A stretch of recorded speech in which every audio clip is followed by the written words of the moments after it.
Mbote lisusu bandeko nanga bino bandeko oyangai masolo na député ya mukolo mwalelo tokomi lundi 28 décembre 2020 tokokende maleme na suka mbula yango tokoteyaka bato bongisaka baoyo swanaki na bango bongisa mwa muke tika kozala kaka moto ya bakonflit mikolo nyonso tokokende malembe tokobeta masolo bandeko nangai ya conflit ya Katanda tosalaka émission na honorable Alidor Numbi, député provincial ili ya Katanda oyo ye aza mwena shimba tosalaka na ye émission oyo tokotiela bino mwa extrait boyoka évolution ya dossier bakosenga livi ya bahumanité na ye mpona akende kosamba masolo na député Godin Poi lelo lundi bapétitionnaire ya assemblée provinciale ya Kinshasa bakeko déposé parce que samedi elataki dépôt ya motion ya pétition contre lui bako reprocher ye nini masolo na député tokozonga na dossier à réception. Il y a quelques groupes parlementaires. Il y a Oyo par le chef de l'État, Oyo Utina FCC, parmi Bango, Bokomona, même mon collègue, Oyo Azalaki pour enregistrer tout le monde y est quand même. Qu'est-ce qui a changé? Il faut que vous ayez constant en avis. Parce qu'il a fait autant des émissions contre Batouki Bazaki Kolingaye, Akende Kosala Bonabo, mais finalement il est allé là-bas. Heureusement que le chef de l'État n'est pas rancunier, il reçoit tout le monde. Masolo na député, Tokobeta Masolo et à Transco, Oyo a réceptionné encore quelques bus. Batchaka en circulation depuis lobby. Masolo na député, 2 gouverneurs qui se disputent la participation à la conférence des gouverneurs. Oyo ko se tenir na Kinshasa la capitale. Ils ont la province ya Maniema. Ils ont le gouverneur de Chi, Moussafiri et l'intérimaire. Qu'est-ce qui va se passer? Est-ce que Bakobunda va se bousculer? Les services vont faire entrer qui à la conférence des gouverneurs? Masolo na député, Tokobeta Masolo Bande Konangai, na réaction remise et reprise, il y a entre Biro Mabunda et Biro d'âge. Il y a honorable Mbosso, c'est déjà pour les 30, bien que tu as vu comment ça va se passer. C'est ce qui, Balamaga Kendeko Sala, remise et reprise à la place de Janine Mabunda qui est actuellement à Dubaï. Nenge Toyoki et Nenge Toyoki est conditionnel, oui. Nenge Toyoki qui a Kendaki qui s'est fait soigner. Azarias en Afrique du Sud, Mabunda na Dubaï. Bobongi saba hôpitaux ya mboka na biso bolingité obe mutema mabe ezamalamté. Masolo na député, nous allons encore prendre l'élément sur cette rencontre entre Moïse Katumbi Tchapwe, Jean-Pierre Bemba Gombo, reçu par le chef de l'État Félix Antoine Tshisekedi Tshilombo. Ne salaki pour les 2 éléments, il y a des députés provinciaux, il y a des députés nationaux, il y a Jean-Pierre Bemba et Moïse Katumbi. Tokotiela bino reportage ya presse présidentielle oyo bo kolanda yango na kati ya oyo na kati wana nous allons essayer de commenter la position prise par mon vieux Martin Fayoulou qui va devoir s'exprimer ndenge toyoki qui va devoir s'exprimer ces 30 et à Koloba qui est parti des soldats du peuple, le commandant du peuple. On va essayer d'analyser aussi ça. Encore un autre mouvement qui vient de naître, collectif pour la défense de l'état de droit. Vous allez suivre les éléments. Toko résumé makamunyo surtout en avant que tozwa ba audio na bino parce que les amu kolo tozwa ka lelo tokozwa ba audio na bino mbote na bandeko tu bakola nanga kuna na territoire ya Kasongo Lunda na province ya Kwango tozakuna na Kimwangala Duge Kulum mbote bisika bozwami. Chers collègues, bandeko tu bakolanda biso à partir ya Kimwangala bozwa bambote bao bazana pai kongila bazwa bambote bisika bazwami bandeko tu bakolanda biso na 16 media na mwana ditu bozwa bambote bisika bozwami bao bakolanda biso na radio Simba tozana Liwara bao bakolanda biso kuna na Kanyarutinya mbote bisika bozwami na bosanité bao bazana Chofa na province ya Lomami à travers la radio Soleil. Bozwa bambote bisika bozwami. Masolo na député tolingi topesa merci avant que to banda parce que torobaka na bino notre prédication de tous les jours, une politique sans action ou une foi sans action, c'est une foi morte. c'est une politique vide. Oyo nazobande. Politique sans action na bolingo. Ezali libungu tulu. Kosambela sans bolingo. Zéro. Sixième. Merci na maman Matabisi. Tozwaki ba valise au Tindaki. Merci beaucoup maman. Tozwaki yango. Et nous sommes en train de les préparer pour commisser la yango na bandeko pour que koka kosunga batu. Je dois vous dire sincèrement merci. Bolingo ya ba Congolais yango wa. Kolingana pe yango wa. Kosala moi geste. Mais ceux qui botali ezala na ndenge tozolo ba ndenge ya combat. Ezana batu kaka bango bazwaka. Bolingo ya mboka ezala kaka na munoko. Mais na mitema na bango, na mitu na bango bayebi ke bazali ko escroquer bato.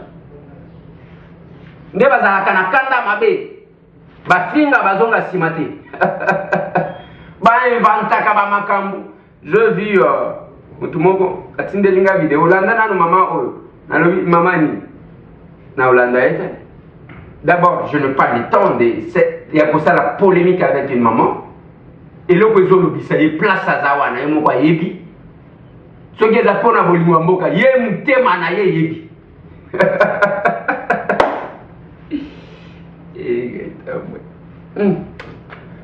Ce qui est à pona bolingo ya mboka mutema ya mama na gozo tindelanga e yebi. Na osala polémique na mama. Ce qui est à pona batindi e pa ya nkina ye moko boye alobi kende ko loba kende ko finga parce que wana toucher na bentere na biso. Ye moko a yebi. Nazana niveau wana.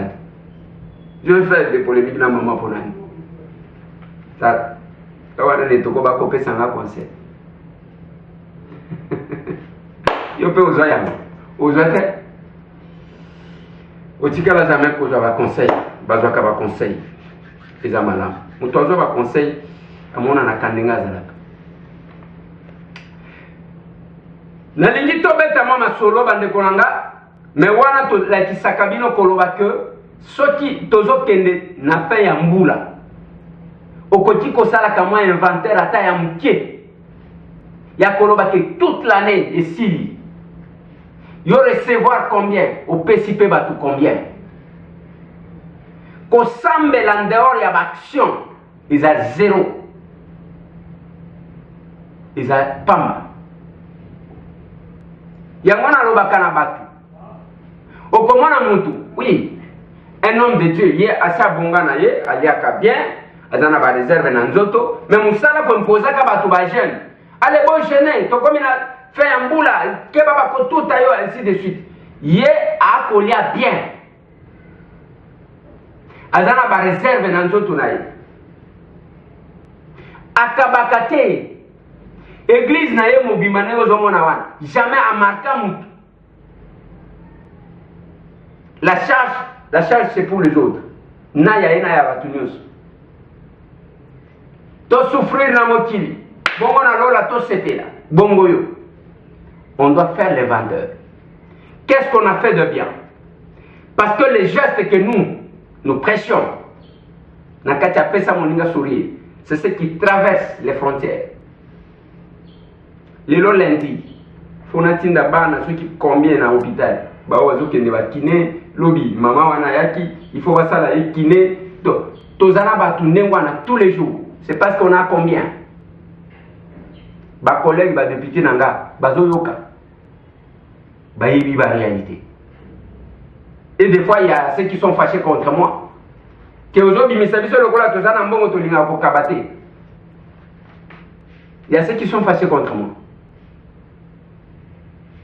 Mais ce que j'ai dit, ceux qui m'ont dit que Kabamuki a zanangoté, attention qu'il y a eu un million. À cause de la question. Parce que cause de la wara, bon, nous avons ceux qui ont payé $100, nous avons payé 10. Au combien $100 aux UT, moyen de Colombo 10 ces athées. Nous avons ceux qui ont $1000. Bon, ils ont la caille et les mais Kabaka.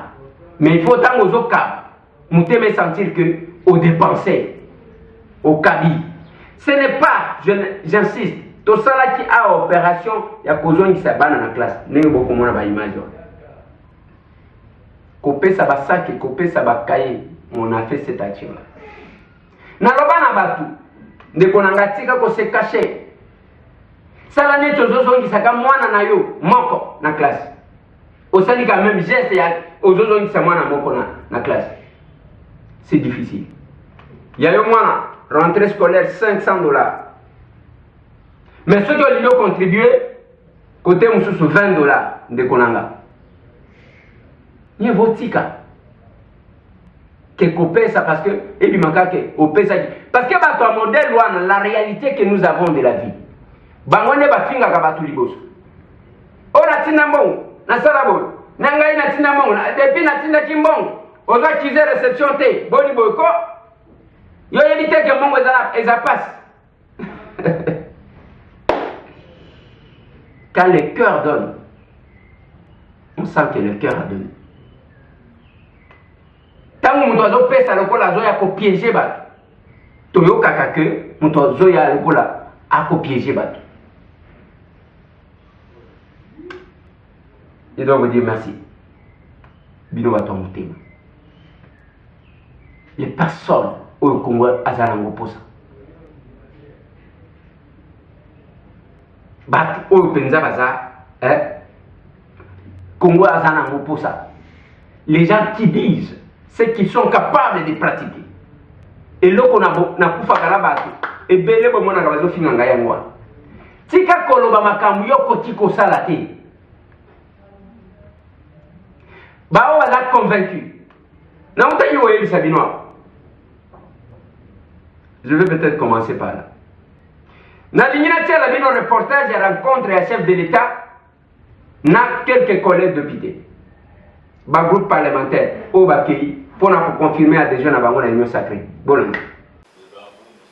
C'est un samedi pas du tout repos pour le chef de l'État Félix-Antoine Tshisekedi Tshilombo. Des personnalités politiques, parmi lesquelles des députés et sénateurs, ont été reçus ce samedi à la Cité de l'Union africaine. L'ADRP, l'Alliance des démocrates pour le renouveau, avec ses 34 députés, est venue confirmer son adhésion à l'Union sacrée de la nation. Ma présence, la présence des députés que vous voyez, la présence de sénateurs, la présence des présidents des partis politiques qui composent l'ADRP est une grande expression de cette adhésion à l'Union sacrée et à l'appel qu'avait lancé son Excellence, Monsieur le Président de la République, chef de l'État.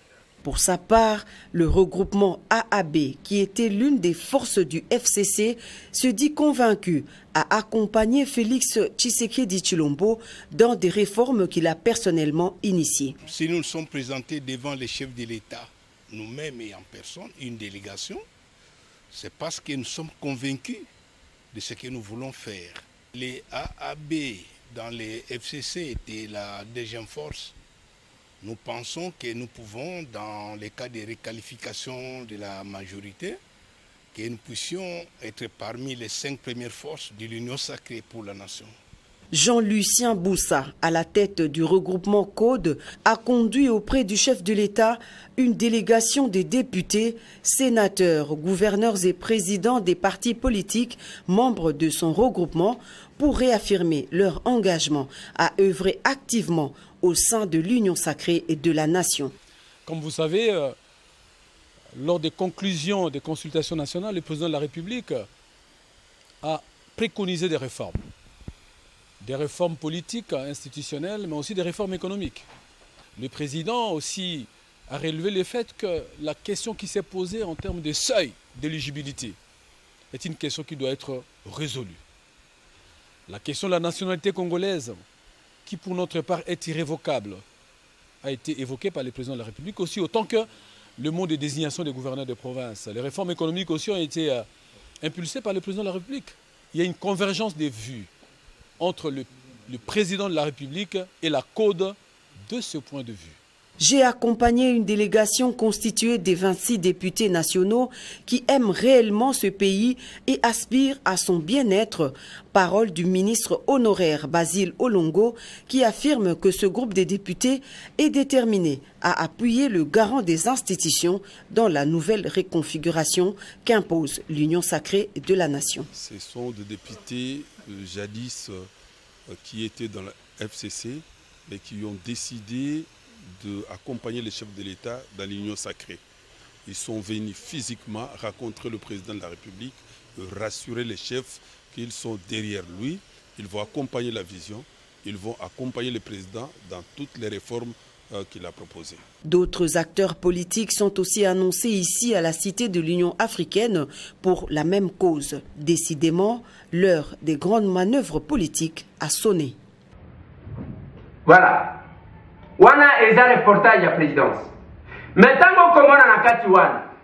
Collègue na biso azalaki ko enregistrer biso. O yoka kisha Marie Lukulasi alobi arevese yeke ye wana azana bantibale soki azana manduki ngana azalaki te. Na yokaki. Balobi ndengwa. Na yokaki c'est le conditionnel. Collègue wana a insulté tout le monde à l'équipe à la télévision. A fini président à partir naï. Nega kiko loba. Audio est tambola out. Mais comme je dis que ce n'est pas rancunier, accueilli kunate. Mais ce que nous déplorons dans ça, c'est l'inconstance. Yango bamani fumutoto abimia mungongo akozika bazotuna. Abalobini abibia sasa. Israël. Lisagada ntocha. Tuna ena ndiko tunaki. Mototo Basanga, moninga na ngai pikolo belé. Troisième fois. Merci beaucoup. Tolembite zobuna. Troisième fois elongo FCC to ezala boni santo FCC d'abord. Troisième ezala na ezala kati FCC kino lelo boni santé na. La longwa ki FCC depuis lobby. Hein? La longwa ki FCC. Matsa volume. La longwa ki Matsa volume na ndaku fumutoto matsa volume papa tia volume. Fumutoto azomona na te. Loba makasi. La longwa ki FCC depuis lobby. Te bazo matselo volume. La longwa ki FCC depuis lobby. Te. Nazoka. Boyaki mungongo akosika. Mungongo ezobima lisusu te. Mais ayebisa biso mkoloni ni ke akoti na FCC. Bazalika ke non biso on n'est pas entré là-bas. Biso tozali ko bundela mboka pona kimia ya mboka. Tout ça bande konangai. On va évoluer comme avec une classe politique pourrie comme ça. Bato bazaba un constant modèle wa. Ebele ya bato bozomona nazozwa kana bango problème. Eza koloba na moto, il faut que vous ayez constant. Assumez votre choix, monsieur. Assumez votre choix. Assumez votre choix. Au lieu de se casser. Ah, tant on a koloba. Na kozonge la élément ya Moïse Katominana. Tant on a koloba, makambu ya bien angali sanga bonga. Vous pouvez vous poser des questions. Au nom de quoi? Lisanga bonganga koti ko kende ko bana ko défendre Moïse. Et quand je disais bato bato kanisa, azo attaquer bato, azo loba bato la muka tout ça. Non mais attendez. Le Sanga Ngele l'a dit dans l'émission que nous avons fait avec lui.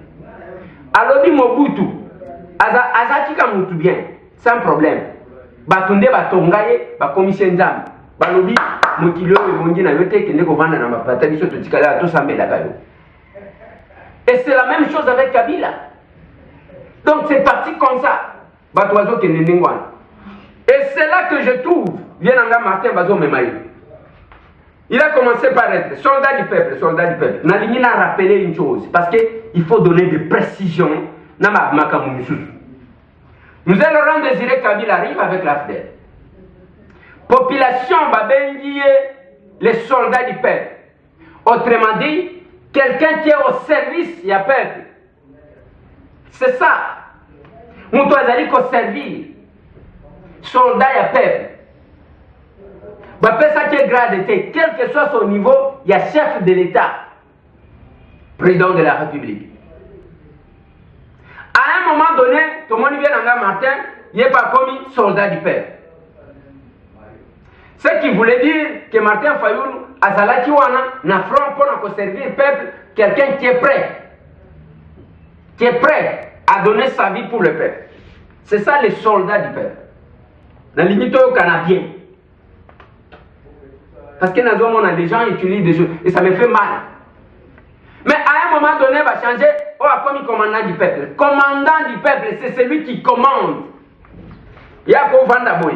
Il y a un généraux qui va affronter. Avant lui, ils ont commandé la distance. Il ne prend pas le risque. Il ne se bat pas comme ça directement. Il y a une place à protéger. Bamampinga bako bunda kuna. Il y a ko canaliser ko pesa ba stratégie avant lui. Autrement dit, que Longoli vient à Martin Fayoulou n'a qu'à servir, n'a qu'à prendre risque pour le peuple. Commissaire, est-ce qu'on comprend? C'est l'analyse logique. C'est l'analyse logique.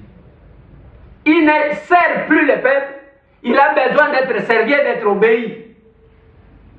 Parce que quand vous prenez, vous utilisez Bamon Moussoussou armée, il faut que là c'est la discipline. Dans l'armée, il y a ce qu'on appelle la dictature. Il n'y a pas la démocratie dans l'armée. Mais tant qu'on a commis commandant du peuple, autrement dit, a commis dictateur, il y a un problème qui se pose. Mais colonioso, avant que Félix annonce, c'était à Zosa la déclaration. Il a dit ça aux États-Unis. Il est venu ici, il a dit ça, mais Nyoso, Toboy, Bakabwanana Kabila, c'était la demande de Martin Fayoulou. Biso Tobondi Sanye Kabila, ainsi de suite. Bakabwano Liano Baké, non, voilà, parmi ma plan de sortie de crise, en gros, plan de sortie de crise.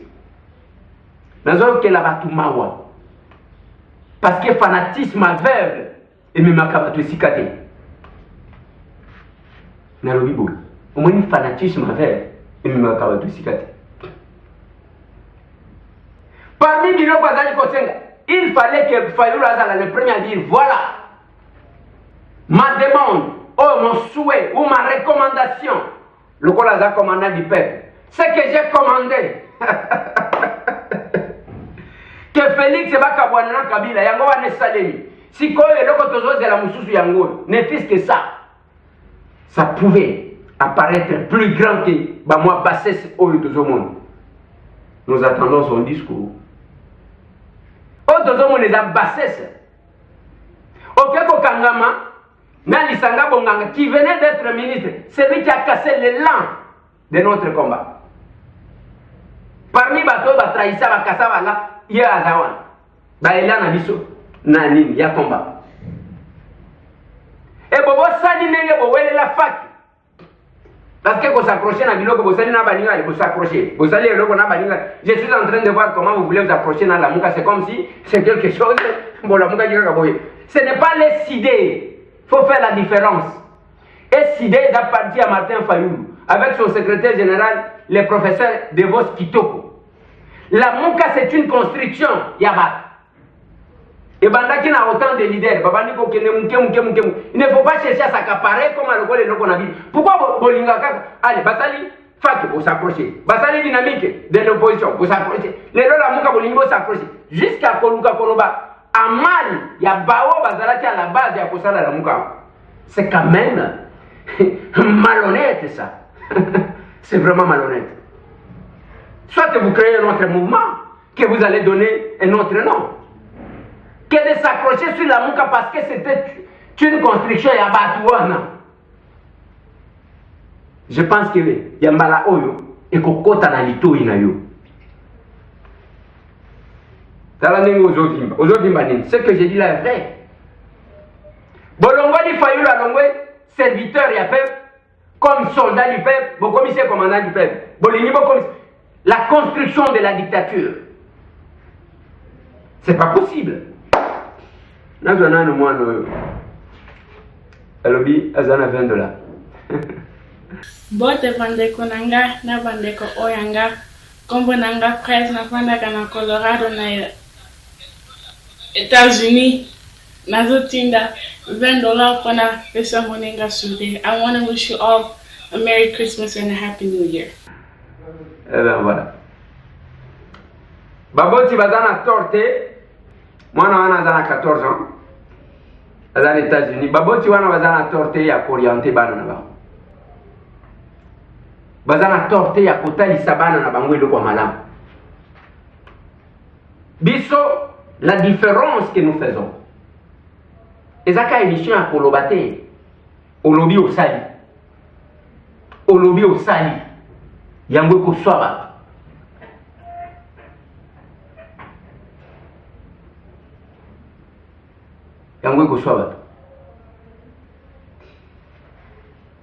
c'est quand même compliqué. Jean-Pierre Bemba Gombo na Moïse Katumbi Chapwe bazalaki na Félix Antoine Tshisekedi Tshilombo. Le reportage et la presse présidentielle.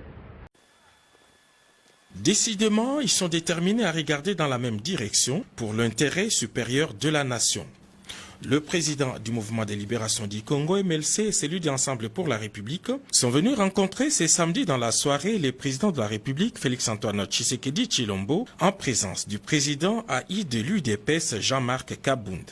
Le président, bonjour, ça va bien? Bonjour. Ça va, mon frère? Ça va bien. Un message, je vous prie. Jean-Pierre Bemba Gombo et Moïse Katumbi Chapwe ont échangé longuement avec les chefs de l'État pendant plus de 3 heures en toute convivialité.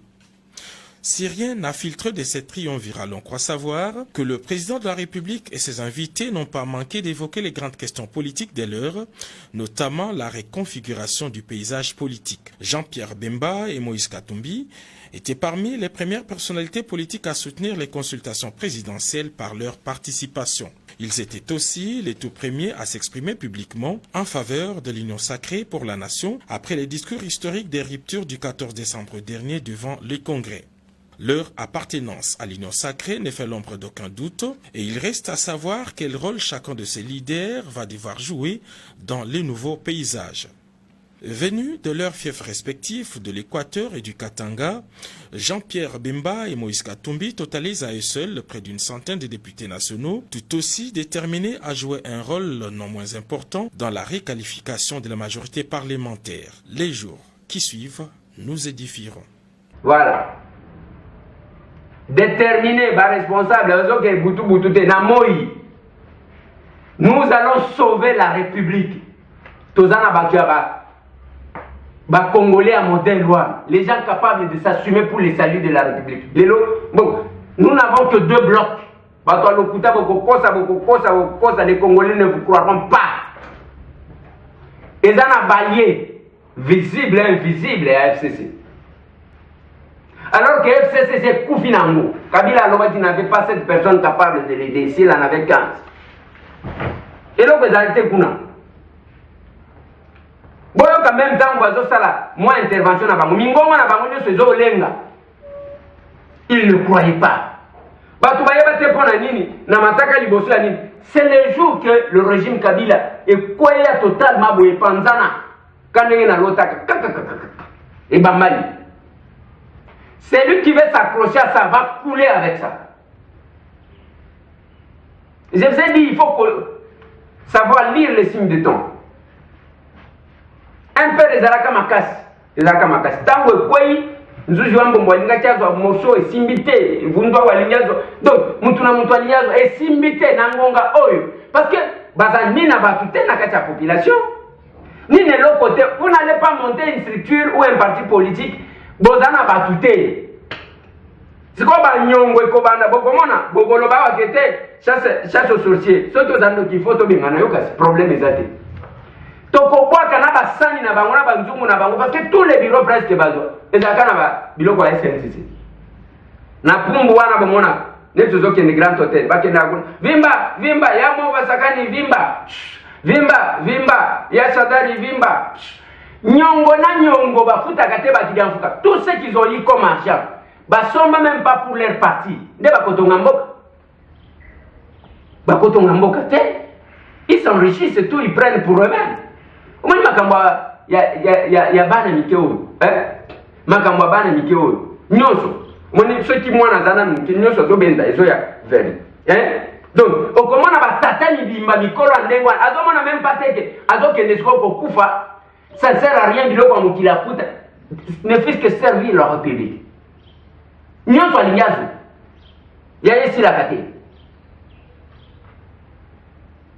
Bébé majeur. Bazanengwa. Nous sommes les gaz. Parti mobimba loko la pepe de nenge bozomona yangoan. Lupango est à la caté. Oh basomba. Avec tout ce qu'ils ont pris. Nous sommes les Zanengwa. Calamité, la SNCC doit récupérer. Bon, il y a bamboula, na ba concession na ye, na ba ndaku na ye. Bokomo na ba nzungu, na ba sani libana. Vous vous rendez compte, vous voyez que Koko Nyanji va de guerpiller. Shadari va de guerpiller. Bah, ton modèle loin. Bazana banda kuna bango ba ko vanda te ba kena ya deta wana banganzami, lobi va ko changer ba titre comme ya bango. C'est quand même bizarre, c'est déplorable. Et je vous ai dit que le FCC, le PPRD, Mukologa Boumonaki Mabunda Koué Ba et Sili.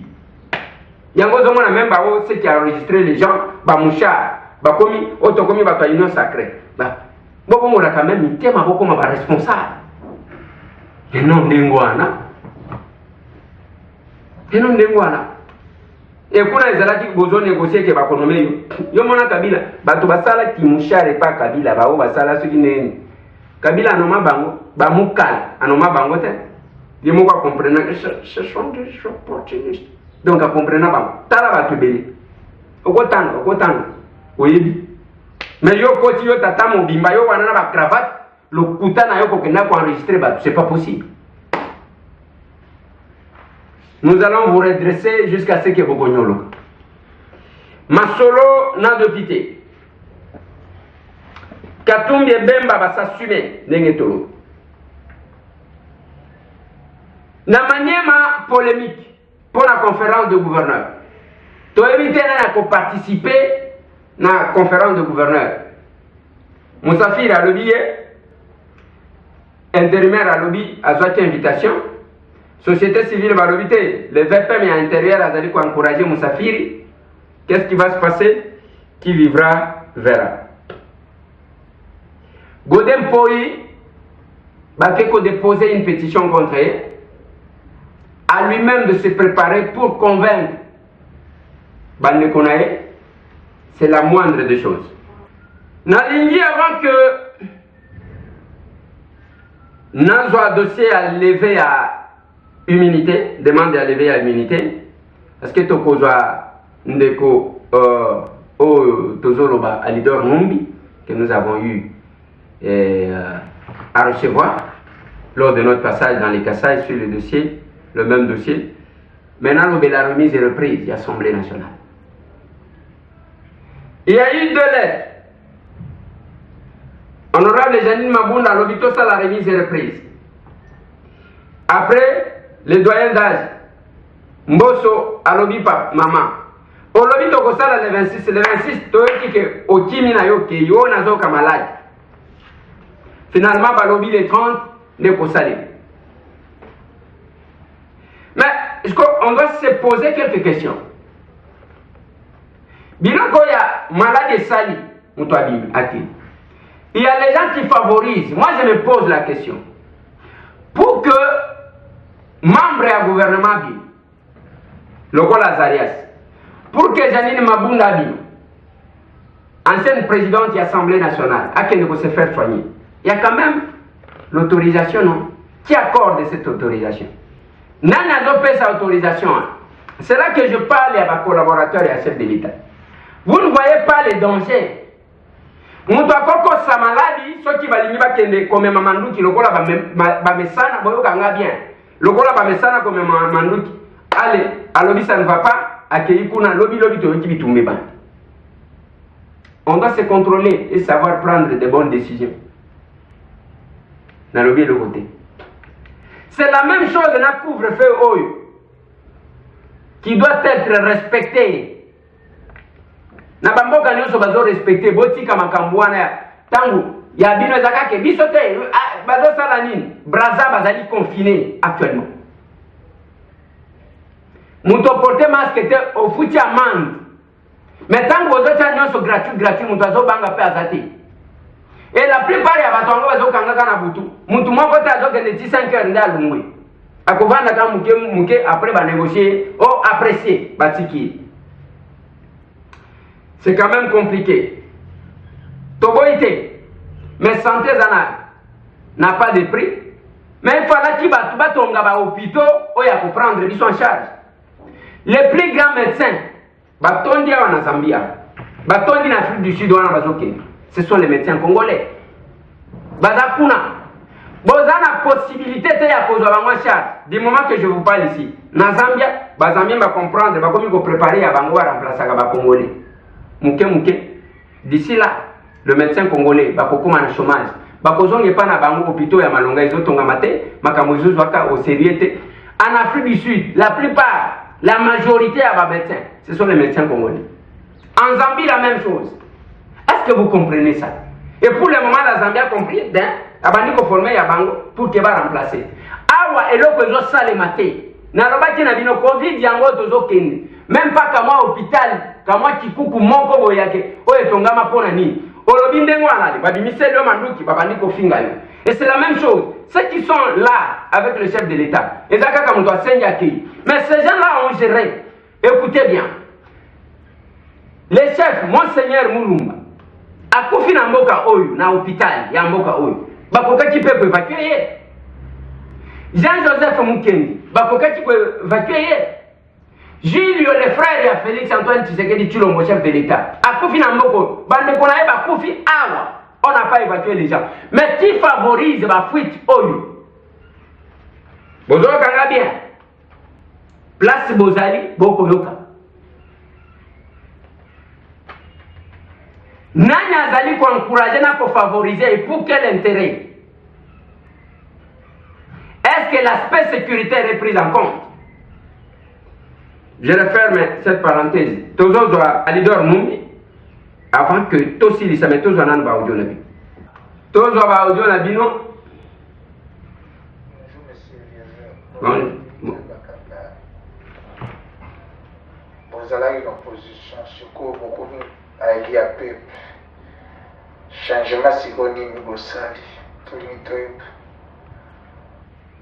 Tozalaki na opposition, siko tokomi ba peut-être que mutuna itunami malamte, mais je vais quand même essayer de répondre à la question.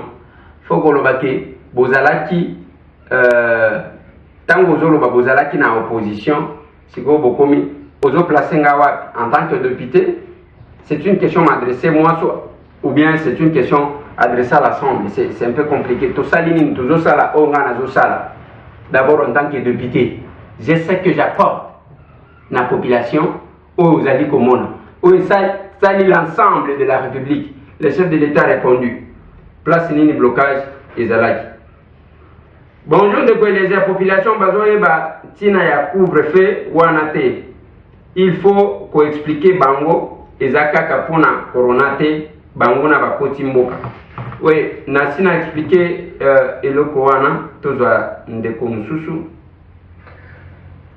Bonjour, papa Eliezer Ntambo mwana kololo pangu. Bonjour. Ngai papa Hussein Mukamba kankolongo na Québec. Nazana mwa mituna mike. Ok. Ya liboso 1, on a une informateur tisikoyo, chef de l'État na nommé été. Ya mimbale. Tolizali kolobake o azwa nouvelle majorité. Ce qui nouvelle majorité wana zwami. Pour na ko destituer premier ministre, c'est que ça impossible pour faire 2 tiers ya majorité. Siko bozo mona ndenge nini. Et puis à misato insécurité koti na makambo ba enlèvement ba nouveau wewa. Bon pesa biso ba information s'il vous plaît papa et des étoiles bilo bien zoleka. Na makambo ba enlèvement na kati ya ville ya Kinshasa. Merci beaucoup. Merci nazo banda na yasuka enlèvement wanezaka na Kinshasa te même na Lubumbashi il y a une insécurité créée pour na ko saboter et les services bazali ko travailler là-dessus. Deuxième élément, au lobby informateur les zoom là parce qu'il faut qu'il y ait quelques tractations. Et on dit Jean-Pierre Bemba na Moïse Katumbi Baye, Batoazo Yokana. Il faut qu'on y ait comment se lancer pour ne pas regretter encore demain.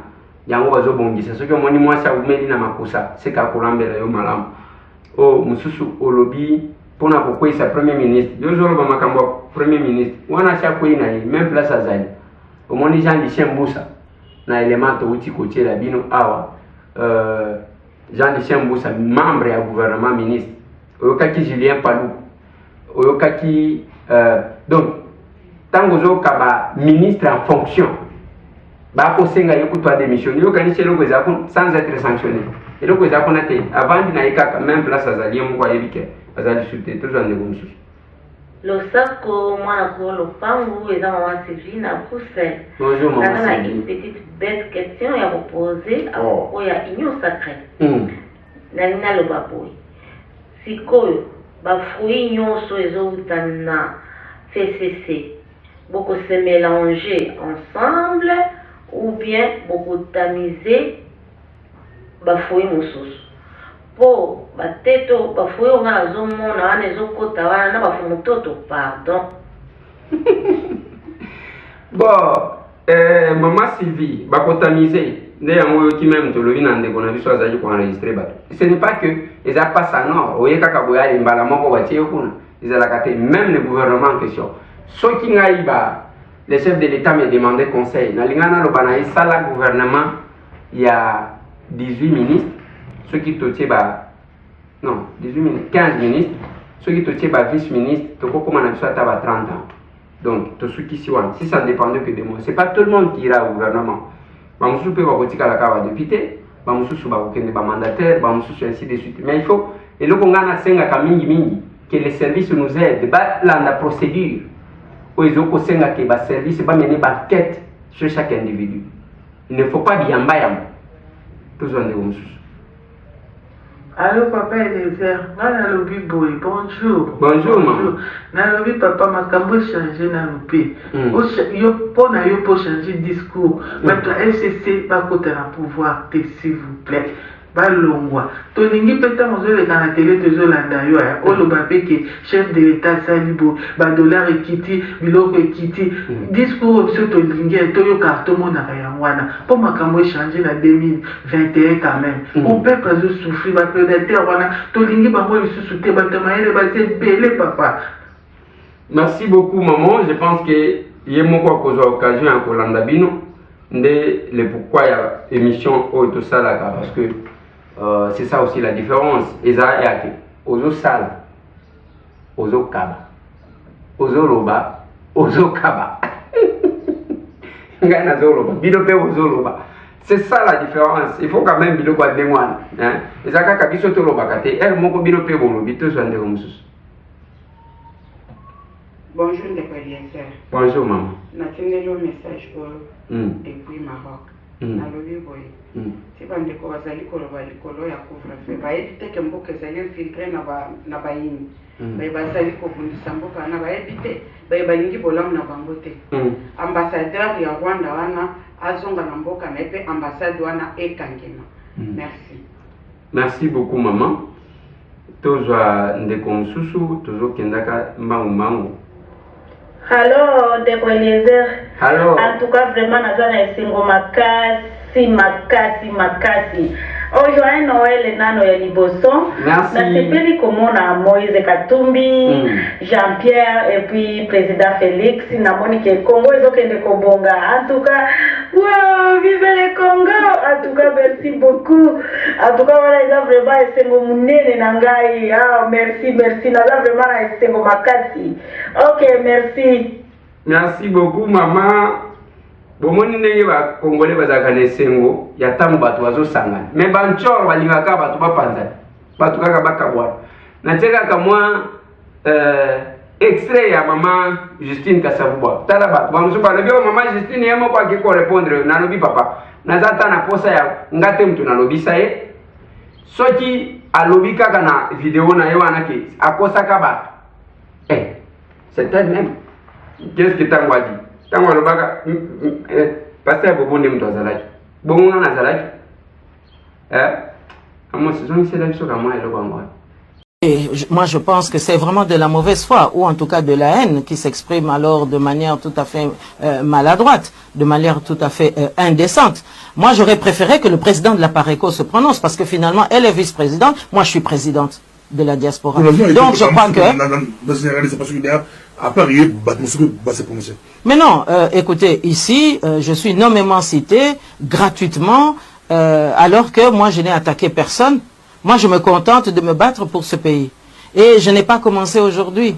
Rappelez-vous quand même, M. Etienne Tshisekedi aurait pu aussi gouverner ce pays. Nous n'en serions pas là aujourd'hui avec cette occupation rwandaise. Qui sont ceux qui ont bloqué l'accession ou en tout cas la gestion de M. Etienne Tshisekedi au pouvoir dans les années 90 ? Est-ce que ce n'était pas les agents de Mobutu, les agents de sécurité de Mobutu qui obstruaient l'action de M. Etienne Tshisekedi? Si M. Etienne Tshisekedi avait pu effectivement exercer l'impérium à cette époque-là, mais nous n'aurions pas eu l'invasion rwandaise. Donc il faudrait quand même qu'aujourd'hui, quand on pose des actes, quand on veut ouvrir des hostilités, qu'on sache exactement avec qui on collabore, avec qui on travaille.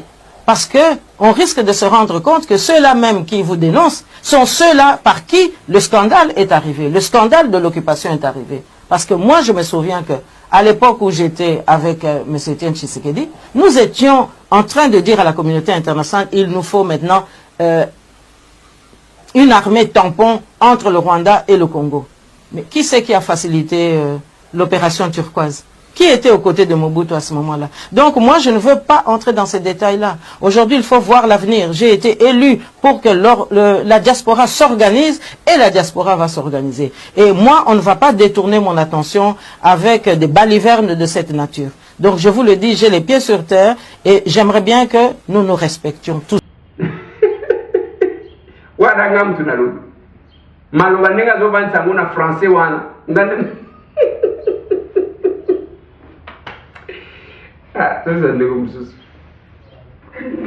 Mbote. Bonjour, Bassolana député. Bonjour. De Collézer, Malobi Boye. On est qui ça quand même au Dieu dans la Ségi, pardon. Mais amour. Tout le monde est ministre et à transport, Abimi, à lobby, Bazo lancé à Transco. Oui, problème est là où on a Transco. Ceux qui vont venir ici en haut, ils ont même abattu, il y a qu'au vendre. Bateau, il y a côté, il va valider bateau, va vendre. Il va me canal pour le bénéfice le quoi. Quand même, bateau va vendre, il va me chercher, va côté, il va t'amener. Qui va tout, il va dire, côté, il va valider bateau, va vendre. Ils ont fait ça bien. Transco, il y a où ils ont m'appelé Transco. Ils ont cassé le carte Transco. Accident. Il va valider côté, les machins, les concert. Ah. Et kumbeli mabe na Transco sanctionna kabatute ainsi de suite. Donc wana oza na raison de konanga Transco wana eloko wana elinga ke bumelanga bana eloko wana ozomona esprit de mort ekosa Transco wana, mais on ne sanctionne pas. Ils à l'état, même ceux qui a tout été doivent porter responsabilité. C'est pas possible. Tous en dégomme sous. Bonjour, Collézer. Bonjour. Maman Guidi. Bonjour, Maman Guidi. On a posé une question concernant moi, Nabiso, Sarah Oyo, Bapanzara Makolo. Est-ce que si Bakanga va agresseur naïe, pour quand même trouver pour continuer car on a impunité pour été. Non, nous maman. Moi, on a agresseur qui va agresseur n'est pas tout le monde qui bilongina. Bango, il faut quand même base à la poursuivre. Merci et bonne journée. Merci beaucoup, maman. Tomona te bakanga mutu. Sarah pe na sali mwa mikolo sans que na mona ye lokola na mona ki soki les amis de Fati bango bazui les devant na lobimo ya ko les athées tout tikeli bango temps bango ba kende nanu ba s'occuper tozwa ndeko mususu. Bonjour ndeko Collézer. Bonjour. Awa ndeko na yo Elichi bango na Mozambique Maputo. Oui. Na aucune nouvelle que Robert azali évacué na Afrique du Sud. Ezali ya solo. Ezali ya solo. Sengela mutu liwate mais ezali ya solo azonga tout seul. Nzambe te force, courage mon frère. Merci beaucoup. Joyeux Noël et bonne année 2021. La famille Mokuma, merci beaucoup. Merci beaucoup. Yope. Ah. Kaka yo wana basengela mutu liwate. Kaka yo wana zo sengela mutu liwa. Tozwa ndeko mususu Bonjour, honorable. Bonjour. Danger. C'est qui ça est? Honorable. Oui. Il y a un moro de la mission. Venayo Martin Fayou. Silence radio il dit toi la pour ça tu yogaï.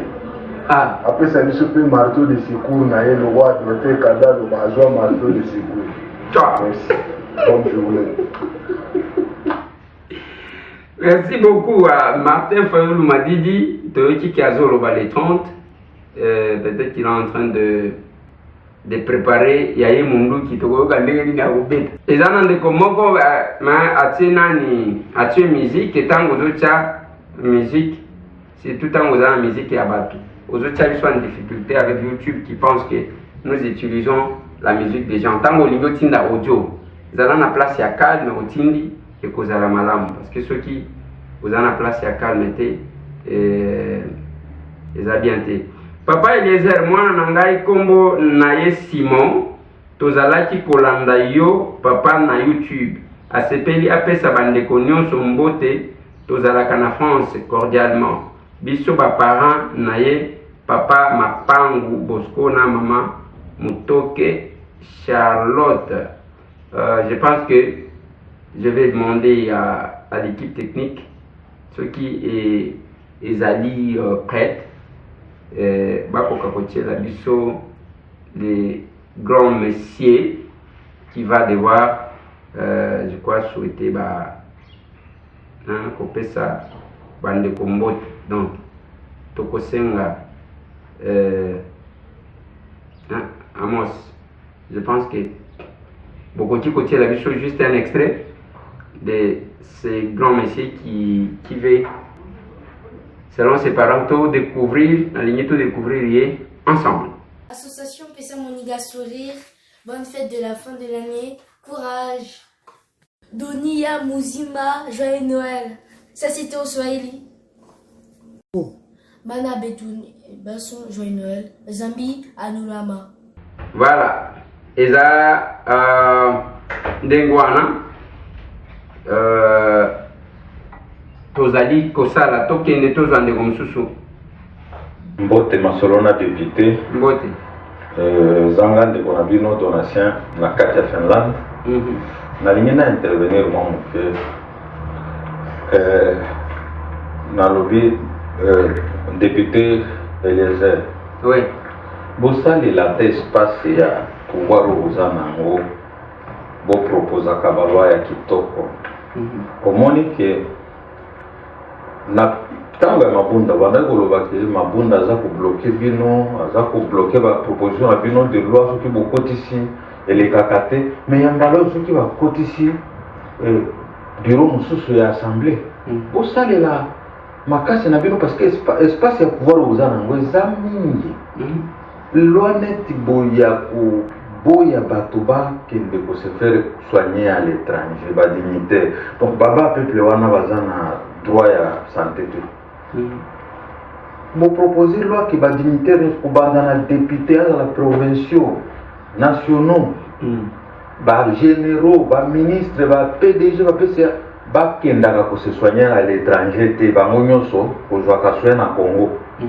po tozala biso nyonso à l'égalité meme kokende musika meme na bana na bango kokoya kotanga na poto te po bazwaka makoki ya kobongisa bauniversité na biso wana ezalaki eloko ya liboso epuis ya mibale bokosana makambo ya bangombe te bangombe bokosana te makambo ekomelaka biso na Kivu ebandaka bongo bino kokanisi 5000 têtes ou bien 10 000 têtes ya bangombe mutu moko nde okitindika ngo kolongwa este tie ekoma na bandundu ekoma na Kisasa bazana bazalaki ebele batroupe ebele batikalaka ndambo na bavillage baza éparpillé na forêt équatoriale mingi après 10 à 20 ans bakoloba bango mpe bakomaki na bisika wana avant 1885 omonaki Lubero na assemblée na soni te azolobaki bakomaki avant 1885 en tout cas bosala ange na sukeli wa.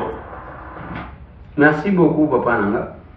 Pour la proposition de loi on va le faire et notre souhait que tous les bureaux parce que dossier tozalaka nango ezande que bureau soki bato balingi bavote bango bazalaka soki nalaki sio banini ya campagne ya bandeko bauti kolongo okondi matin mais moto akomi wana abongwani yango tozoloba et faire la politique autrement c'est quand le pouvoir nous approche davantage de notre population tozoloba ya bangombe wana bangombe bakota ebele papa nanga na lubao d'abord je prends à l'époque balekaka 20 groupes bamususu 5 000 têtes bamususu 10 000 têtes bazoleka 20 groupes et bakomi na mai moko bazobenga lomami mai wana mpona kokatisa bazali kofutisa bato l'état azofutisa par tête $10 par tête au jusqu'au wana nyonso tu bayiba pe na bato yango toyebi te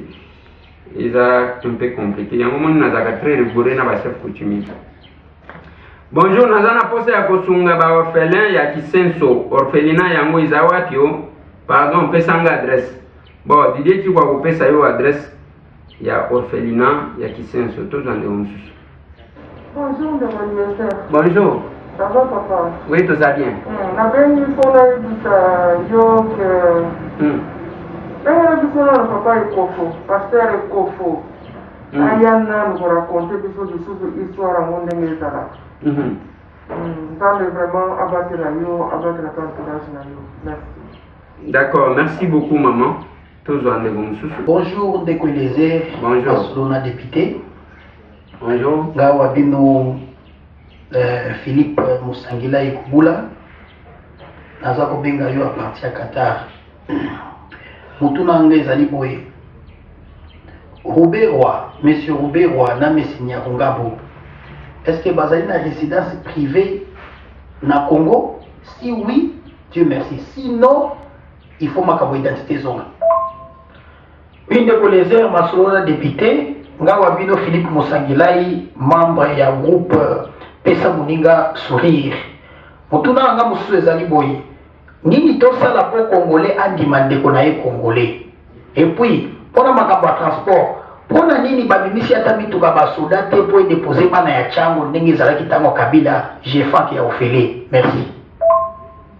Préoccupation na nga misato Ndeko Eliezer ngai Philippe membre ya Pesa Muninga Sourire PMS.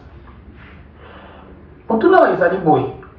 Pona nini biso ba congolais tolobaka ebele kasi soki ekomi contribution ya mbongo tokoti manini elangi ekoti nini tosala.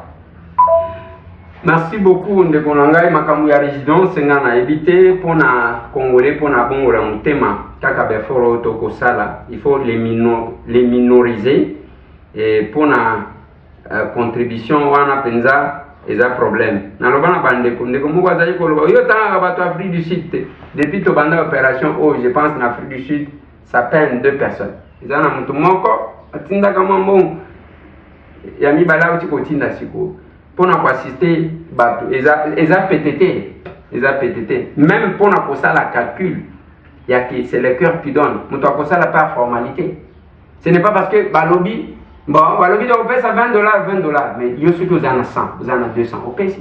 Tosungi bande. Nalobaki na bino ba topesaki biloko ekokaki te. Il y a des groupes que nous avons promis. Et nous nous battons encore pour nous réunir ba moyens ceux qui te kopesa bato. Kopesa pe, kokaba pe. Ezaka nature amu. Tozwande umususu. Bonjour Ndeko Eliezer. Bonjour. Mwana Polo Lopango. Oui maman. Lelo mungongo nange eza malamu te. Oui maman. Aza na mwa kosukosu. Nga mama Jacqueline na Allemagne. Ok maman. Nalingaki natuna papa na ngai. Depuis bakiti wana chaise roulante natindaka ekomaka le 16 novembre ti lelo naza na réponse te soko ozwaki po parmi bakiti wana natindaki moko mpona neve na ngai. S'il vous plaît, soko ozwaki salanga signe po neve aya kozwa kiti na ye po ye mpe aza na problème akotambola. Merci mingi. Bon, voilà maman. Je pense que Bacheze Yaka, ndeko yepe moko ayete. Oko pesa ya adresse na biso, ako le kana itaga 120 na komina Kinshasa entre Wiliri na Kasavubu. à comment soit Amos, soit Didier, à se présenter. Comme ça, tout le monde a coupé ça y est, chez Zoana. Des fois, nous sommes embrouillés, maman, au Limbisabiso, nous en avons ma moi et belé. Pour se rappeler de tout, comme ça nous pose problème. Tous en comme ça. Alors, on décollait papa. Allô, ça vient, oui. Sa maman Suzanne, États-Unis. Oui, maman. Quand on a payé ce botte papa, on décollait quand même total à la télévision. Merci, papa, on a payé ce Happy New Year. Merry Christmas, papa. Yo na famille na yo nyonso na ba mama na bana na yo papa to pese bino Merry Christmas, Happy New Year. Kozala mpula sika nzambe apambula biso apesa biso lisusu makasi na ngolo ya nzambe biso nyonso na ba kongole nyonso to pese bango Happy New Year, Merry Christmas. Merci papa, bye bye nana mingi ya koloba te. Bye papa. Merci beaucoup maman. Tozwa ndeko mususu. Les biso bana ya quartier mama mobo tabite message na biso abili kambo ya érosion ezoboma bato na tala pe ata biso. Merci beaucoup maman, bientôt tindi tout moi message à mon mikose to ki makambo ya érosion tokoya ko tala problème ezaya ko tala te parce que kaka bino wana ko komisa ki biso ki bozoya ko sala pique-nique. L'essentiel, c'est de réfléchir en termes de solutions. Bonjour, papa Eliezer. Bonjour. Pour nous, on banda ministre, banda députant, la ministre. En tout cas, nous vraiment dit en tout cas, le vote papa Tshisekedi, et raconta qui a demandé à Premier ministre, on a qui un peu de l'eau qui dollar, petit, en tout cas, stabilité dollar, mais le l'eau depuis on papa Tshisekedi lilo nataka kama na ministre mmoja asali impact na mmoja tu amweke matata mwa na university tomana na Goma ndio na mmoja izana Goma te na kino pesa sio limbo na ni ba wana depuis ana lilo waonyo sabatika bazali kula ba monima. Merci beaucoup, bonne journée. Nzambe apambola. D'accord, merci beaucoup maman. Tozwa ndeko mususu. Bonjour, Ndeko Eliezer. Bonjour. Eza Marcel Mbwangi, depuis commune Matete. Ouais. Nainga tuna boy. Mwana oni Britannique. Likambo oyo obandai kolobela mituka oyo ekenda kosomba biloko. Opesa biso suite te. Olobela ngo pe lisusu te. Yango wana ngana tuna suite nango eza ndenge nini mituka wana eya to bande ekende zonga te. Merci. Eya nango ya na biloko loba yo nde olandaka te tokendaka mokolo biloko yaka tofilmaka biloko mais suite nde ezalaki te parce que komaki mwa polémique entre l'exécutif, l'FCC où il est le succès na président de la République. Toujours ndeko mususu. Bonjour mon akolo Lupango. Bonjour. Bonjour honorable Lézère. On a Isaac dans les États-Unis. Nana Baboye. PMS, pesa moninga suri to se plana ma kasi mais pour la gouvernement na biso PMS c'est comme PMP, pesa moninga passi. Président Fachi a décrété couvre-feu alors que transport les athées. Parce que nous comment par comment tambola makolo mais ba wana pena a raisonner ta face ma kama couvre-feu wana les a passe na mawa ba raisonner sur des infos pour la couvre-feu. OK. Tozwa ndeko mususu ndeko alobi pesa moninga pasi tozwa ndeko mususu. Ndeko Eliezer, bonjour, Zalingaï Papa Kofi de Montréal, au Canada. Bonjour Papa Kofi. Alors, joyeuses fêtes et beaucoup de bonheur. Merci. Bon, pesa kama fait en anglais. La lingio pesa biso l'heure juste dans l'Assemblée nationale. Depuis la candidature et ça la macan et mise en place il y a un nouveau bureau et ça la macan. Merci beaucoup. Merci calendrier nan limité Papa Kofi ce qui est limité tokoye bisabino tous wande gomsus. Ndeko Eliezer, bonjour. Bonjour. Mes meilleurs vœux à toi et à toute ta famille. Merci. De la part de Papa Jean à Paris. Oui Papa Jean. Souci nangaya ngwe papa. Kalambe ou Kabila, ce que vous voulez. Hein. abima na candidat toyebite soki asazongi upa toza na suite te mabunda abimi Robero abimi bango tout libanda ya mboka bofongola miso s'il vous plaît sinon comme quoi kolela ngambo na biso donc je sais de quoi je parle donc passez de bonnes fêtes je vous souhaite de bonnes fêtes 2021 que Dieu vous bénisse. Il nous reste. Merci beaucoup papa. Je pense que Hollanda qui a la même réflexion, Hollanda qui m'analyse na biso avant que tous la audio na bino. Ceux qui sont aux côtés du chef de l'État doivent être plus attentifs que nous. Tous on est comme ça. Mbote ndeko Eliezer. Mbote na bandeko na ngai nyonso tu okokande na Congo. Merci. Ngai wabino Jean. Nalingi nalobela makambo ya Azarias Ruberwa na makambo ya ba étranger oyo ba investisseur na mboka na biso. Popona ngai analyse na nga pona ndeko Azarias Ruberwa. Donc tozotala yango kaka kokuna na Afrique du Sud nde makambo na bango nyonso to elekaka. Na Afrique du Sud kuna nde makambo na bango nyonso to elekaka. Nakozala kaka ekingi kotalela bango balingi basala baplan na bango ya sika po babizi makara bango nyonso to bafandaka bakote kuna. Mpona makambo ya baétranger oyo bachinois baindien baarabe bao bazonyokola bandeko na biso kuna bolobelaka ngo te.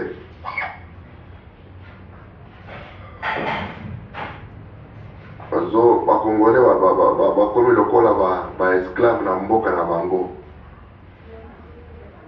Tellement il faut koyebisa bato bazala pe na esprit moko ya nationalisme.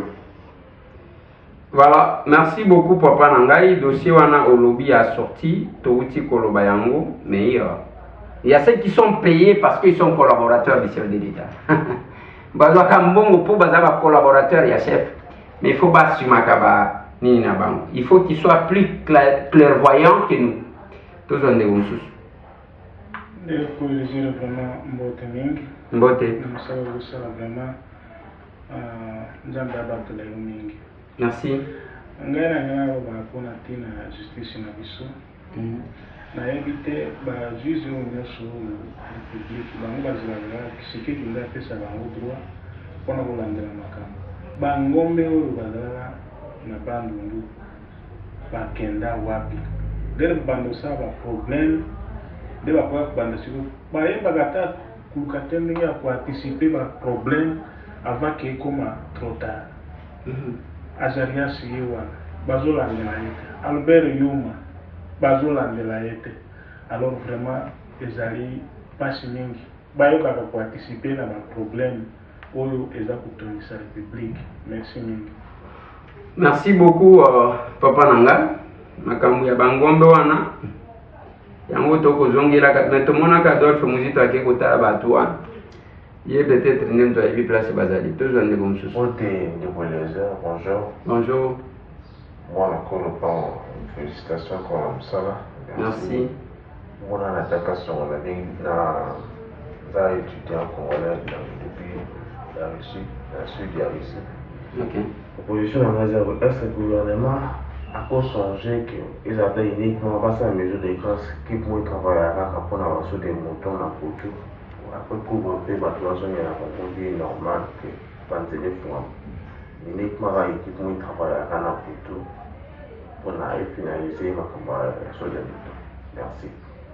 Merci beaucoup. Baso des moutons à mon bazali pour travailler là-dessus parce que il faut pas inaugurer ceux qui 4 sur des moutons les 5 les 31 heures amoni bazo travailler bon ko travailler ça bien mais il faut que makambo za la durable il faut pas eloko moko ya un jour rester la biso ba dégâts c'est ça tous on est mususu mbote ndeko Eliezer mbote ezangai Dali Vangu molandi monene ya masolo na député na kati ya Texas na Dallas ouais la niaka kana loba sur rencontre ya président Fachi na Bemba Gombo na Moïse Katumbi Chapwe en tout cas to sepeli mingi na rencontre wana to ka soki ezali pona vraiment mboka ikende liboso biso tozali kotia maboko na soki ko soutenir bango mboka na biso ezongi nsima ntango molai FCC azwi kao alors union sacrée ekende liboso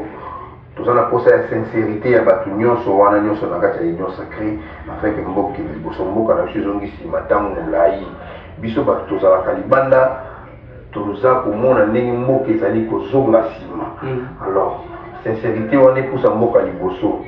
En tout cas, merci beaucoup. 30 secondes déjà mon pied, mais pesa moninga sourire, pesa moninga sourire, la ndenge na biso na quoi na biso et ça la fait bien. Merci beaucoup pour l'initiative. On a pesa moninga sourire, déjà pour bête biso la mitema. Merci vraiment. Merci beaucoup. Ça dit déjà 1 minute et 13 secondes. Ça dit 30 secondes. Il faut foutre amende. Bonjour Ndeko Eliezer, je voulais vous enseigner comment introduire votre émission en anglais. N'abandonne jamais à essayer. Good morning, brothers and sisters. We meet again as we ask to meet. Greetings to you all listening to me from everywhere. Today, we will be talking about. Et puis, vous introduisez les sujets du jour. Voilà ce que ça veut dire en français. Te nazoyoka. Obanda introduire kolobana français te nakoyoka kaka ah. Good morning brothers and sisters. We meet again as we ask to meet. We ask to meet. Il faut limisanga parce que accent anglais ya lingala. Problème is that I will improve. Ah. Bino bozaka ndingwana ero uzobuka na boseka yo seka na yo nangle baseka ka mutu te bozana esprit ya ba français boy pona nini bozana esprit ya ba français boy pona nini ngai to kokende kana bino malembe ale nazo bande. Good morning brothers and sisters, we meet again as we have to meet. Greetings to you all listening to me from everywhere. Today we will be talking about about Katanda, about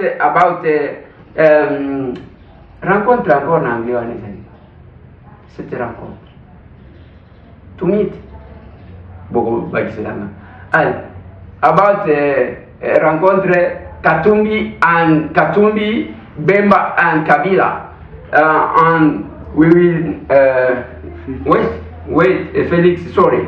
So, we're talking about again, about what? About Tambo Mwamba's wife and reception, parliamentary groups. Yes, Bogoyoga Nilangli. About Gudempoi, also, Transco and Maniema's government. Bogoyoka ndi awa yo tikala kaka uzoseka tangu na kuimprove yango nde Bogoyoka kovanda wana Geneva ça va. Ok, na limina suki ça je prends parce que il faut na Sabino tokozoma extrait ya dossier mouvement oyo collectif pour la défense de l'état de droit tozana leader numbi tozande ko. Now I can stop there. Now I can stop because time is up. Anglais oyo ndenge zoyeli siko tamu na kuimprove yango ntaomela maita nkolo moko awona tozande kumsusu mbote ndeko Eliezer vraiment biso tolangaka yo awa depuis Brazzaville mais nalingaki naloba eloko moko plus pourquoi vraiment nga naza muta kwangu muta kama ndo précisément na kwangu nga naloba politique ya bien oyo evolelelaka na télé tolandaka bino bajournaliste oyo tolandaka vraiment ya bien na sincérité osala politique pardon nditi Christian Bosimbe babino bato bazotamona vraiment na mwa voile oyo peuple azolinga biso tobénéficiaka nango te na bakwangu yango katani boye parce que bato ya kabila bakotisi biso bamakambo moko kabiliste moko eza kati na biso okokomprendre te parce que eza na moto akolakisa biso politique akiti eza na parti moko te est ce que vraiment nene jo biso tokobénéficie ata na parti moko ata baide persona iya mpe kolongola to esprit balatia nsoka ya peperni balatia biso ka esprit ya mambo ya kabila oke biso mpe tomeka kobénéficie na politique ya bien ya mboka vraiment tocomprendre makambo ya mboka parce que toza bato moko balakisa biso kaka o peperni o palu o baparti na bango kaka baparti kaka donc oyo kitoko attaché na pouvoir ya président oyo bino obengaka basuli honore mais biso sikoyo bajeune oyo tozocomprendre makambo parce tobimi na ville tozolanda bino tozosala politique ya bien est ce que tokoki vraiment mpe kobénéficie un jour mpe na politique wana mpe esalango mpe kote na biso bajeune mpe parce iyebaka mpe mwa makambo ya mboka. Merci beaucoup ndeko na ngai na kwangu yango tolobi wana tolobi touti koloba makambo ya Kingwangala eza na kati ya kwangu toza kuna na territoire ya Kasongolunda donc partout wana tokoluka ndenge nini yake ba message oyo ekoma il faut koyeba pe que ndenge tokoloba émission ndenge kosalema boye bakolanda biso na Kingwangala epa bandeko eza na bamosusu bakolanda biso kuna na Busumelo bamosusu bakolanda biso donc ça dépend ba jeune aussi ils en a ba jeune mosusu bako télécharger ka ba émission batie ba mon écran géant pour na bato bako ga kofungola biso voilà tozo suki sana mutu otero baki da e paye mato e bitese ya ko bandela biso ndenge nini kombo na tolo baki kadona bino ya bonne année et cause la photo ya Mamouchab. De te présenter la présentation officielle de Mamouchabou. Le premier, monsieur, le premier, Bogoye ba Mamouchabou. Bogomona Mamouchabou. Bobonga Makadija. Allez, tous les soyez Mamouchabou, Hélène. Mamouchabou, Hélène. Merci. Dile jibo dile raja Yesu Kristo kada munde jibo munda mwanzuwe munda mwambiji muyeba yonso telefona wanyu kumwenza aksida walukali jibo mwela mama Maria mbutama yenda to lelu ni mwe nje mukukonka wewa ikambu nini naga tuyanga tanishika sibulo bitu jadi mudemokrasi demokrasi muntu akusala akolinga sikanyonsi ye alingi yo zabulo bantonga nshika balingi kokenda mbujimayi lokunini basajiji bango tangu batalaki na mbujimayi bango bantonga nshika bamuni mbujimayi izababola bango balingi bakenda kaka na mbujimayi siko yonde nini za kupikisa bango bakende bulati tika batu basala ndinga bango balingi jamais mobego ezali ndenge wana te Mamouchab tozali demokrasi ezali kukanga muntu na makasi te tanti banganda nshika lokola batu ya tubau soko tubau bachigi bangu po na mai baza batisa isusu na matu te bachigi bangu makatama yango wana bantu ya mbujimai bachigi basajidi bangu musala te bangu balingi bakenda na mbujimai tango kenda kinganda njiko kenda kutuna bantu ya leta ndenge nini buza kulinga kaka kukenda mbujimai radio ya chola wetu akenda kutuna bantu ya njiko bolingi bokenda kaka na mbujimai kwana nini bango bazwingisi boye balobie totindaki muntu na biso na lomami akufi toyi kotinda mosusu akufi yango wana tozali koboya tokenda kaka na mbujimai tudingi tukenda dubai soko lubao kabinda mamuchabweleni tudingi tukenda kaka na mbujimai ndi nini miyoza kuloba na bangu usakenda mbujimai kwana nini mbujimai sati bino bini mbujimai azamu mbole yoza kuloba na mbujimai tatu wasakuteka bana na zanda na mbujimai bazakusomba vipekula ya ndakala bongo ndakala bakuza wapi bangu bazana mbongo ti bongo vipekula ya ndakala bakuza bakenda kolokota vipekula ya ndakala na lukundashi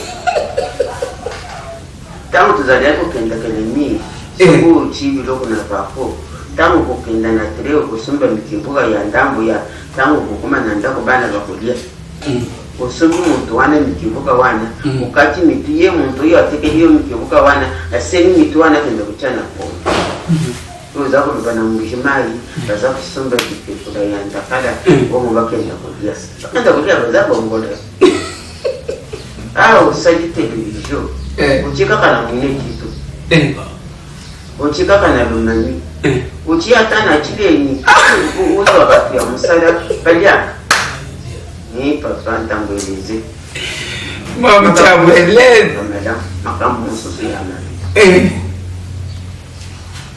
na lobibu azala nayo na mbula ya sika uyu toko banda na mbula ya sika na makamu ya malamu na pesi mama Maria oya azalaki na Canada na pesi kileji wajene kile na koloba kileji waja Maria na chuluba te yemba le français te yemba kileji wajene kilenga ni lelo kileji waja Yesu Kristo alijiba kwa munda mwa michima mwa Maria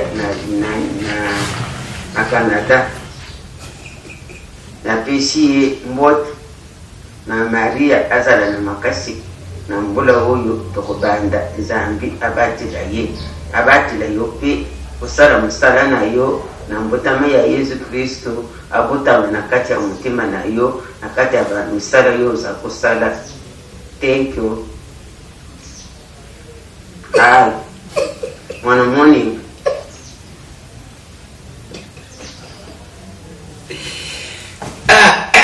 Mamuchabuza kafe. Siko ngana lumbaki oyemba oyembite. Wende ba yemba joyeux anniversaire.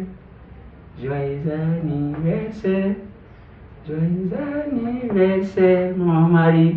Joyeux na linga joyemba nengwana. Oyemi na chiluba oyemi na anglais.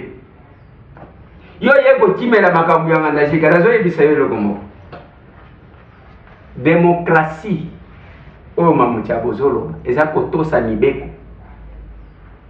eza bato akabinda wana te bato alomami nde balobaki bato angandashika boya boye. Province ya Kasai Oriental ezalaki mobimba kobanda mbujimai kokende ti kuna na basankuru ata bao bazalaki na katako musika bazali ko dépendre na mbujimai comme chef lié. L'État a lobby que il faut qu'approcher administration pembeni ya administrer bakabola. Province ya Kasai Oriental etikali wana mbujimai bachilenge wana elongwe lomami eyekozwa mwanaditu ngandajika kabinda ekekuna sankuru eyekozwa lusambo chef lié ekekuna baloja bakatako ba wembwanyama kuna nyonso. Siko demokrasi eza kotosa mibeko eza kotelemela mibeko te. Eza Félix te mutu alobi bon bino bokende kuna bosala boye. Ndenge bakati eza à peu près ndenge bakati Afrique. Bakati bao ba se retrouver bangolais, bao ba se retrouver ba Brazzaville eza ndengwana. Et aussi koloba ke bao bazonga baluba bazala kaka baluba bangomoko. Basongi bazaka basongi bangomoko batetela bangomoko tozokende wana. Yo siko mamuchabwele no pesa conseil. Nde conseil ko pesa batu ya batu bakabwanaka. Ne bazolo batu ango bakufa kina kabinda bazaba nani bakotangela yo bakombo. monument autofilma na ngandajika oyo abatu bakata mitu totunaka batu monument oyo elobi nini Amos na ligne extrait wana édifié Mamoucha. Voilà. Pourquoi on parle des martyrs en Ngandajika? Donc, un martyr, c'est celui qui est mort pour le bien de ce pays. Alors, qui sont morts en Ngandajika pour qu'on puisse ériger tout un monument? Celui-ci était un ancien administrateur de ce territoire, oui. Ndayejan, avec oui. sa mère. Oui. Alors, il y a Ndayejan, un ancien administrateur, et sa mère, qui était tuée lors de la guerre qui était opposée à ce territoire en 1960. Ok. La guerre opposait les habitants d'ici quelle tribu? C'était toujours les Ngandois entre eux. Ok. On les avait opposés par les politiciens. Comme ça s'est fait aussi maintenant là. Voilà. Oui. Donc il s'appelait comment le monsieur? Ndayejan. Ndayejan. Oui. Vous connaissez le nom de sa maman aussi? Bon, pour sa mère, je ne connais pas. Donc on l'a tué, il était administrateur? Il était un ancien administrateur. Ah. Donc sa maman s'appelait Masséou. Ce sont les deux, c'est comme ça qu'on a érigé. Voilà. Ok. Merci beaucoup. Wana monument wana ezana ngandajika. Batu bautaka batetela baye koboma wana ou bien basongi baye koboma. Te Mamoucha wana ozana raison te. Wana pe na sepeli na yote. Biloko wana eza biloko amike kozongisa biso kala. Parce que kobana kozala ba oyo banene même kuna. Oyo bazo bomana tozo tiela bino elema. Ya bena Shimba, bena Kapuya, bena Mwembia. Bango tu bazana province ya Kasai Oriental. Bazana Romamita. Bango wana bazo bomana. Je pense que Mamoucha kolongwa pewa. Et puis Mamoucha walobi téléphone na yesala ki atida. Ya mwazo azali koyoka nete. Mamoucha yo za fin. Bongisaka déjà photo na yo ya bien otindelinga. Parce que nde bonne année na biso la grande découverte Mamoucha Bwelen. Tozo suki sabande konanga tozu mo temps ebele avant que tozo leader nungyo tozo suki sanaye moi extrait. Il y a collectif pour la défense de l'état de droit. Mbotama ya mouvement citoyen na biso oyo tobengi na kombo ya collectif pour la défense ya état de droit. Donc lelo topesi ba raison et meni biso to créer collectif wana. Boyebi ke mboka na biso depuis l'époque coloniale, 32 ans il y a moboutisme, 18 ans il y a pouvoir AFDL, PPRD, FCC, tozaki na nungu mingi. Bon, siko makambo ndenge bandi kotambola eza na espoir que makambo kozala na ndenge ke soko zui mbeba na mboka bien mbeba ezali faut que ne devant bazuzi ba décider nanya dongi nanya zali mabe yango tokutanaki lelo ko toloba ke mouvement na biso to créer to chango ezali pour la promotion to défendre d'abord état de droit parce que habitude wana ezali na mboka na biso te ezako kota muke to défendre l'état de droit et puis to sala to tombo la état de droit pour epanzana to bengisa ki ba journaliste parce que to lingi to travailler na bango elongo bango bazali 4e pouvoir bango pe ba décidaka ce qui to sala makambo to sala to zande besoin na bango pour bango basala ko bango basengeli ko sala biso pe to sala ko ya biso pe to sala na suka na éviter ce que moninga na ngai pembe naza na élément ya ko ajouter. Mais but to kutana ki ezali to annoncer création ya mouvement na biso. Merci beaucoup. Merci nengo pesingai parole. Donc na ko embrayer sika moninga lobi ay ko sukawana que mouvement oyo botami pona ko lamuka ko lamusa bana mboka. Oyo la démocratie kotikala ko kanga monoko te soko moni moyibi. Soko moni mbemba. Soko moni likambo ya mabe. Soko moni mauvaise gestion, soko constater.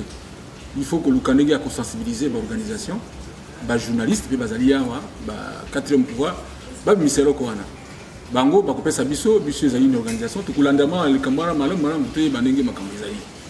awa tozali kolinga mboka eye na état de droit, ça veut dire démocratie.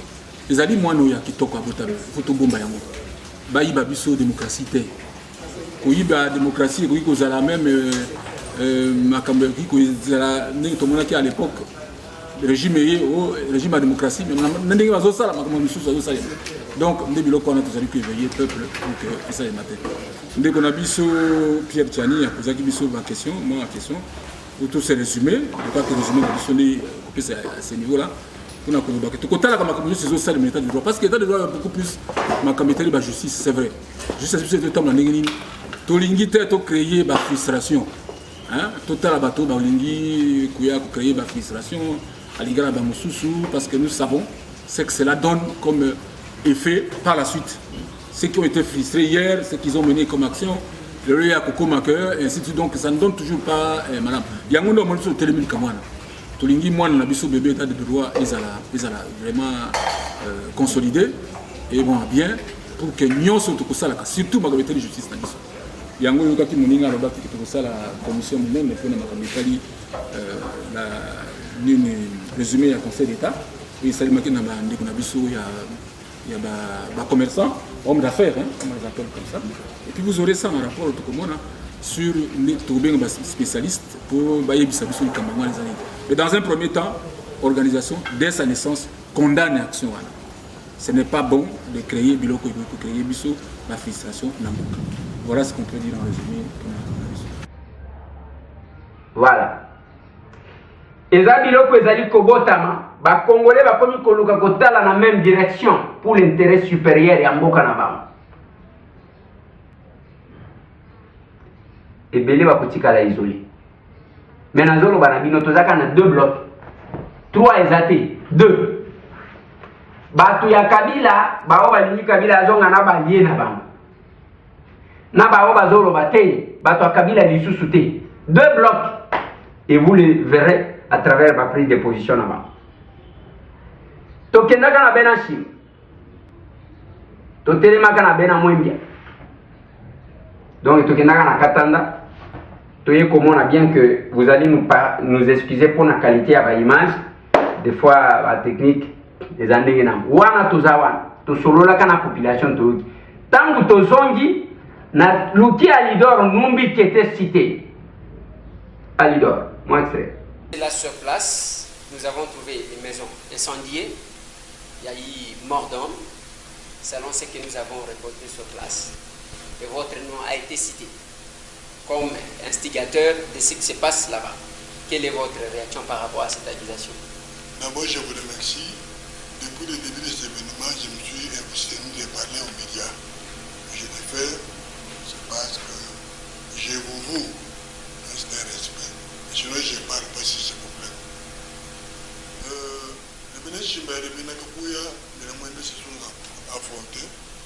Moi, je viens de Kinshasa, puis je sors d'un long confinement.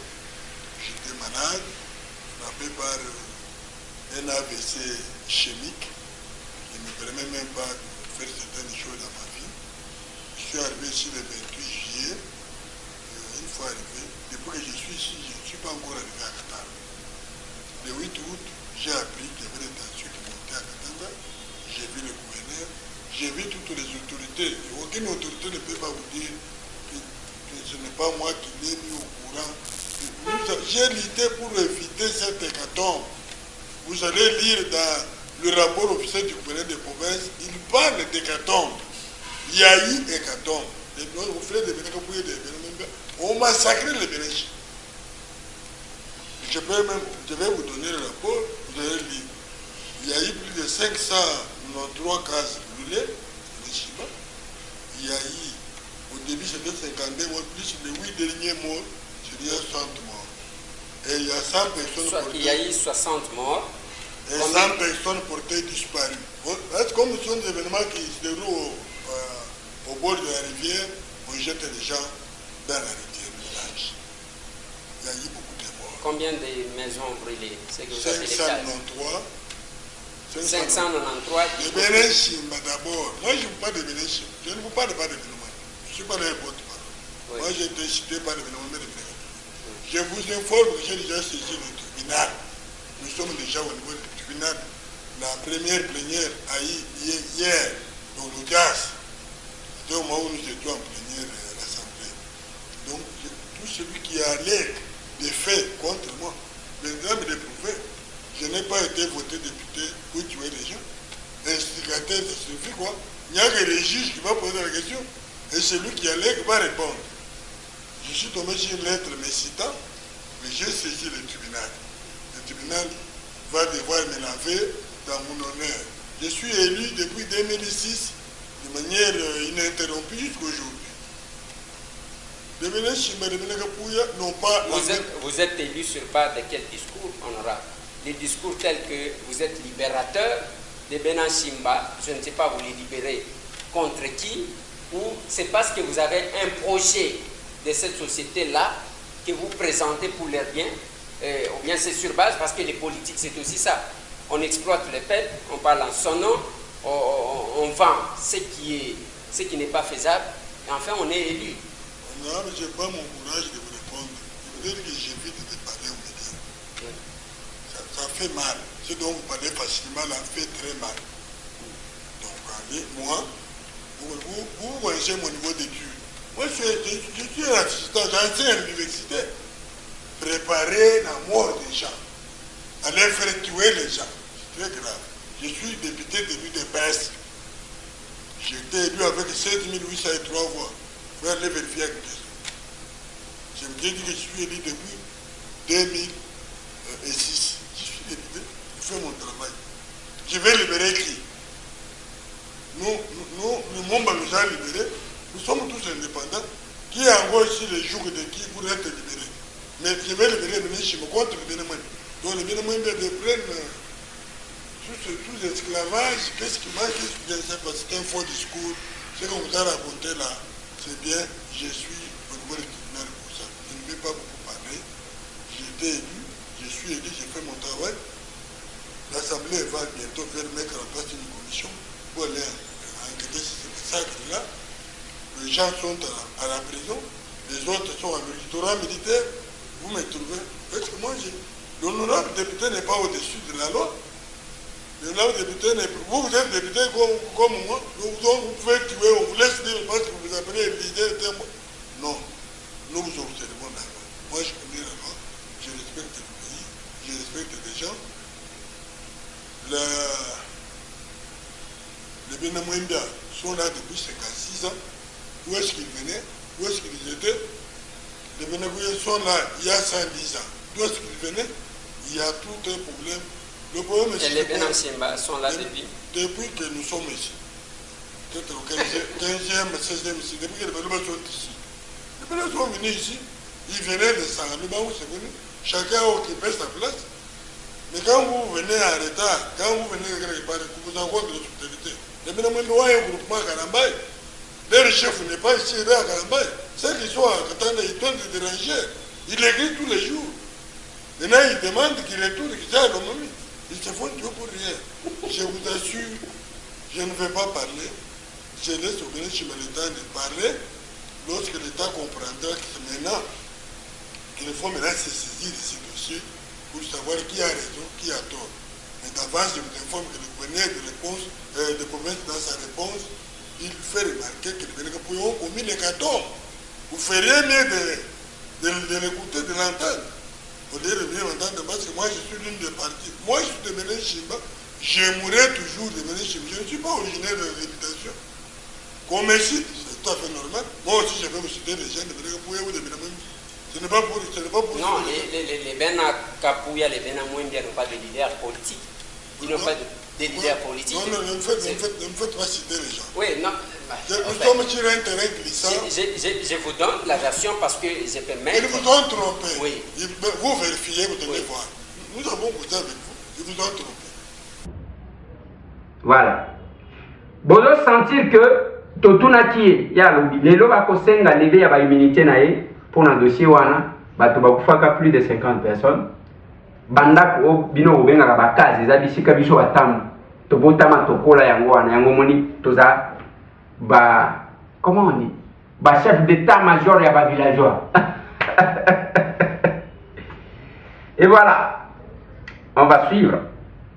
Bokolimbi sabiso lelo émission ezaki mo molayi fala ki tozwa bino topesa bino ba info tomonani lisusu lobi même chaîne même heure l'unique endroit il y a rendez-vous ndeko Eliezer Tokoko l'unique endroit il y a rendez-vous tokomi wapi télévision na Kinshasa mais kobo sanate pesa ndeko ninga sourire tomonani merci.